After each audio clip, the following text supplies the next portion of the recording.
scan this. Sovi is here. Let's level up. Derivative questions get easy fast when you translate them correctly, because this one is really asking where the function rises from 3 up to 6.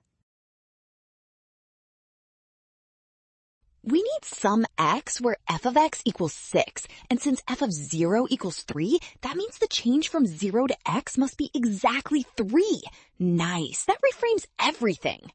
By the fundamental theorem, that change is the integral from 0 to x of f prime of t dt. So we want the area under -1 plus root of t plus e to the t over 3.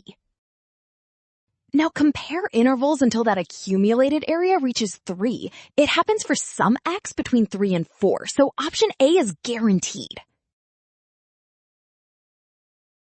Well done, option A. Scan now, watch signs, and avoid rush mistakes. Trust the given value, then check each step carefully.